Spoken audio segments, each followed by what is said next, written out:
अस्सलामुअलैकुम class. Previous lecture में मैंने आपको फ़र्स्ट कम फर्स्ट सर्व के बारे में इसका इंट्रोडक्शन दिया था और इसकी हमने प्रीवियस लेक्चर में एक एग्ज़ाम्पल देखी थी। आज जो है हमने एग्ज़ाम्पल नंबर 2 देखेंगे। एग्ज़ाम्पल नंबर 2 है कि the waiting time is obviously dependent on the order in which the processes are served. Obviously जो फ़र्स्ट कम फर्स्ट सर्व है, यहाँ पर जो है अराइवल टाइम जो है और वेटिंग टाइम बहुत ज़्यादा होता है, लेकिन अराइवल टाइम पे डिपेंड करता है कि किस टाइम पे किस प्रोसेस को जो है वो सीपीयू अलॉट किया जाएगा।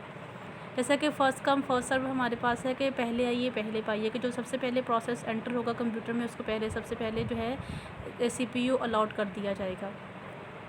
Since it was mentioned that all three processes arrive at time 0, जैसे कि प्रीवियस एग्जांपल में हमने देखा था कि जो 3 प्रोसेसेस हमारे सिस्टम में एंटर हुए हैं उनका अराइवल टाइम था 0, यानी कि वो सेम टाइम पे ही एंटर हुए हैं।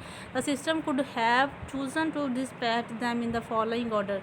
जो प्रीवियस एग्जांपल में हमने देखा था कि प्रोसेस 1 जो है इसको जिसका जो है टाइम बर्स्ट टाइम था वो 24 था, उसको सबसे पहले सीपीयू अलॉट कर दिया गया था, प्रोसेस 2 को बाद में, प्रोसेस 3 को बाद में। अब चूँकि ये जो हमारे पास जो प्रोसेस 1, प्रोसेस 2, प्रोसेस 3 है, ये तीनों ही एक सेम टाइम पे हमारे सिस्टम पे एंटर हुए हैं, तो अगर जो है इसकी हम तरतीब चेंज कर दें पहले वाली एग्ज़ाम्पल की निस्बत, जो पहले दूसरी वाली एग्ज़ाम्पल है, यहाँ पर हम क्या करें कि जो प्रोसेसेस की जो ऑर्डर है वो अगर हम चेंज करते हैं तो क्या इसका एवरेज टाइम में कमी आएगी या नहीं। तो इस एग्ज़ाम्पल हमने यही नोट करना है कि क्या अगर हम इसकी तरतीब चेंज कर दें तो क्या हमारा जो वेटिंग टाइम है वो कम हो सकता है या नहीं। प्रोसेस 2 को जो है वो सीपीयू टाइम चाहिए था 3 यूनिट, और प्रोसेस 3 को भी सीपीयू टाइम जो चाहिए था वो 3 टाइम था, और प्रोसेस 1 को जो है वो सीपीयू टाइम चाहिए था 24 टाइम। तो गैंग चार्ट बना लेते हैं कि सबसे पहले अब हमने यहाँ पर डिसाइड किया है कि प्रोसेस 2 को सीपीयू सबसे पहले असाइन करेंगे। तो प्रोसेस 2 को जब हमने सीपीयू असाइन किया, चूँकि इसका अराइवल टाइम 0 था, इसका देखिए अराइवल टाइम 0 है, इसको जो है वो 3 यूनिट टाइम के लिए इसको सीपीयू चाहिए था, तो इसने क्या किया 3 टाइम के लिए इसने सीपीयू जो है वो यूज़ करने के बाद सीपीयू रिलीज़ कर दिया। अब चूँकि ये हमारे पास नॉन प्रीएम्प्टिव है, फर्स्ट कम फर्स्ट सर्व जो स्केजुलिंग है ये हमारे पास नॉन प्रीएम्प्टिव है। नॉन प्रीएम्प्टिव का मतलब है कि अब कि हम इससे सीपीयू छीन नहीं सकते, ये वॉलंटरीली सीपीयू जो है रिलीज़ करेगा। जब इसका काम ख़त्म हो जाएगा ये अपनी मर्ज़ी से सीपीयू रिलीज़ करेगा। अब प्रोसेस 2 ने जो है 3 टाइम के लिए सीपीयू यूज़ किया और इसको रिलीज़ कर दिया।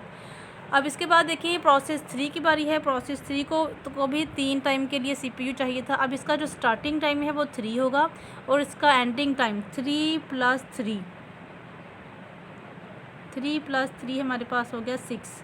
तो ये हमारे पास इसको जो है इसका जो एंडिंग टाइम होगा वो 6 होगा।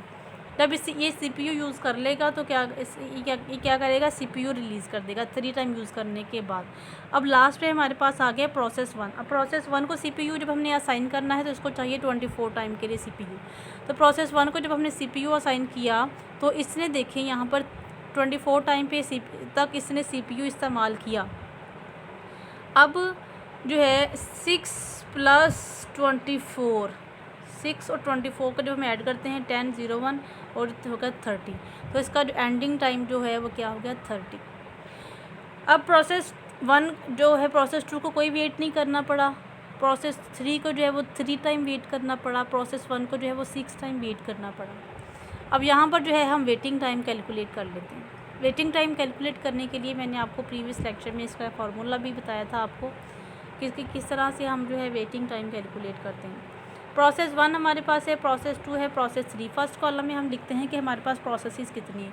सेकंड कॉलम में हम उसका अराइवल टाइम शो करते हैं। अराइवल टाइम चूँकि तीनों का वो जो है वो 0 था, 0 मतलब कि तीनों ही हमारे पास जो प्रोसेसेस हैं वो सेम टाइम पे कंप्यूटर में एंटर हुए हैं, हमारे सिस्टम में एंटर हुए हैं। बर्स्ट टाइम था प्रोसेस 1 का बर्स्ट टाइम था 24, प्रोसेस 2 का जो है बर्स्ट टाइम था 3, प्रोसेस 3 का बर्स्ट टाइम था हमारे पास 3। अब प्रोसेस 1 ने कब फिनिश किया अपना प्रोसेस 30, उसका प्रोसेस 1 का फिनिश टाइम था 30, प्रोसेस 2 का फिनिश टाइम था 3 और प्रोसेस 3 का फिनिश टाइम था हमारे पास 6। अब वेटिंग टाइम कितना होगा, इसको 30 में से जब हम 24 माइनस कर देते हैं तो क्या आ जाता है हमारे पास 6। 3 में से 3 माइनस किया 0, 6 में से 3 माइनस किया 3, तो प्रोसेस 1 का वेटिंग टाइम था 6, प्रोसेस 2 का वेटिंग टाइम था 0, प्रोसेस 3 का वेटिंग टाइम था 3। अब यहाँ पर हमारे पास एवरेज वेटिंग टाइम क्या कैलकुलेट हमने किया, 6 + 0 + 3 डिवाइडेड बाई 3 इक्वल्स टू 3। देखें जो हमारे पास प्रीवियस जो एग्जांपल हमने वहाँ पर देखी थी, वहाँ पर इसका एवरेज वेटिंग टाइम था 17। अब यहाँ पर चूँकि हमने थोड़ी सी तरतीब चेंज की है, स्ट्रेटजी चेंज की है, जो इसका जो कंसेप्ट है फर्स्ट कम फर्स्ट सर्व का, जितने भी आपके पास एग्जांपल्स आ जाएं वो उन एग्जांपल्स को आपने सेम ऐसे ही आपने जो है फर्स्ट कम फर्स्ट सर्व की स्ट्रेटजी अप्लाई करनी है। इसके अराइवल टाइम को देखते हुए जो सबसे पहले कंप्यूटर में एंटर होगा प्रोसेस, उसको पहले सीपीयू असाइन कर दिया जाएगा, जो बाद में एंटर होगा उसको बाद में सीपीयू असाइन किया जाएगा। अगर ऐसा हो कि तीनों प्रोसेस या जितने भी प्रोसेसेस हैं वो सारे के सारे एक टाइम पे ही सिस्टम में एंटर हों, तो वहाँ पर आप अपनी मर्ज़ी से किसी को प्रोसेस 1 कह सकते हैं, किसी को प्रोसेस 2 कह सकते हैं, किसी को प्रोसेस 3 कह सकते हैं। आप अपनी मर्ज़ी से यहाँ पर जो है सीपीयू अलॉट कर सकते हैं।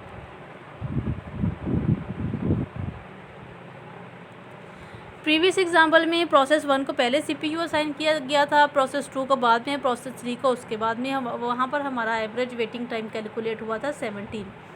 लेकिन यहाँ पर हमारे पास जो है थोड़ी सी हमने इसकी तरतीब चेंज की है। प्रोसेस 2 को पहले सीपीयू असाइन कर दिया, प्रोसेस 3 को बाद में और प्रोसेस 1 को बाद में। देखें ये थोड़ी सी तरतीब चेंज करने के साथ ही हमारा एवरेज वेटिंग टाइम कितना ज़्यादा कम हुआ है। नेक्स्ट हमारे पास है shortest job first scheduling. Shortest job first, इसका नाम ही देख सकते हैं आप, शॉर्टेस्ट जॉब फर्स्ट। जो सबसे छोटी जॉब होगी ना उसको पहले सीपीयू असाइन किया जाएगा। शॉर्टेस्ट यानी कि सबसे छोटी जो जॉब होगी उसको सबसे पहले सीपीयू असाइन किया जाएगा। Another way to schedule jobs is to pick the job that will take the least amount of time to complete. In FCFS scheduling, the average waiting time could be reduced by running the shortest job first. The shortest job first scheduling algorithm picks the shortest job in terms of burst size and place it on the CPU. अब यहाँ पर हम देखेंगे कि कितनी jobs हमारे system में enter हुई हैं और सारी की सारी जॉब्स को हम एक पूल में लगा देंगे और वहाँ पर हम चेक करेंगे उसका अराइवल टाइम कि किस टाइम पे वो जॉब्स हमारे सिस्टम में एंटर हुई हैं और उन जॉब्स में सबसे छोटी जॉब कौन सी है उसको सीपीयू असाइन कर देंगे। ठीक है, there are 2 possible schemes of this algorithm. ये जो शॉर्टेस्ट जॉब फर्स्ट है इसकी 2 स्कीम्स हैं। एक हमारे पास है नॉन प्रीएम्प्टिव, दूसरी हमारे पास है प्रीएम्प्टिव। नॉन प्रीएम्प्टिव का क्या मतलब है? नॉन प्रीएम्प्टिव का मतलब है, प्रीएम्प्टिव का मतलब है छीन लेना, नॉन प्रीएम्प्टिव का मतलब है जिससे हम छीन नहीं सकते। यानी कि अगर किसी प्रोसेस को हमने सीपीयू असाइन कर दिया और वो वहाँ पर किस स्कीम के तहत हमने असाइन किया, नॉन प्रीएम्प्टिव स्कीम के तहत हमने उसको असाइन कर दिया, तो जब तक वो अपना काम कंप्लीट नहीं कर लेता उससे हम सीपीयू वापस नहीं ले सकते। जब प्रोसेस का काम कंप्लीट हो जाएगा तो वो वॉलंटरीली यानी कि अपनी मर्ज़ी से सीपीयू रिलीज़ करेगा। बुक में क्या लिखा हुआ है? नॉन प्रीएम्प्टिव का मतलब है कि once the CPU is given, अगर एक दफ़ा हमने सीपीयू दे दिया एक प्रोसेस को, it can not be pre-emptive, हम उससे छीन नहीं सकते अनटिल, जब तक the current CPU burst finishes, जब तक सीपीयू का जो टाइम है उस प्रोसेस को जितना टाइम रिक्वायर्ड है जब तक अपना सीपीयू इस्तेमाल नहीं कर लेता तब तक वो प्रोसेस सीपीयू रिलीज़ नहीं कर सकता। नेक्स्ट हमारे पास है प्रीएम्प्टिव। प्रीएम्प्टिव का मतलब है छीन लेना। If a new process arrives, अगर एक नया प्रोसेस एंटर हो जाता है विद अ शॉर्टर सीपीयू, जिसका सीपीयू टाइम बहुत कम है as compare to those process that currently running in the CPU, वो प्रोसेस जो फ़िलहाल सीपीयू में एग्जीक्यूशन अपनी कंप्लीट कर रहा है, अगर उसकी निस्बत हमारे सिस्टम में कोई ऐसा प्रोसेस आ गया, एंटर हो गया जिसका सीपीयू टाइम उससे भी कम है, तो हम क्या करेंगे, पहले वाले प्रोसेस से सीपीयू ले लेंगे और दूसरे वाले प्रोसेस को सीपीयू असाइन कर देंगे। That remaining CPU burst of the currently executing process, it replaces currently executing process. It is also called shortest remaining time first. ये जो हमारे पास शॉर्टेस्ट जॉब फर्स्ट शेड्यूलिंग है, इसका हमारे पास जो प्रीएम्प्टिव स्कीम है उसको हम एक दूसरा नाम है, इसको हम कहते हैं शॉर्टेस्ट रिमेनिंग टाइम फर्स्ट। ठीक है, ये बच्चों अक्सर ही आपसे ना एमसीक्यूज़ वगैरह में पूछा जा सकता है कि जो शॉर्टेस्ट जॉब फर्स्ट शेड्यूलिंग है उसको और हम क्या कहते हैं, तो उसको और हम कहते हैं शॉर्टेस्ट रिमेनिंग टाइम फर्स्ट, यानी कि SRTF, shortest remaining time first. Shortest job first scheduling gives that the minimum average waiting time for a given set of processes.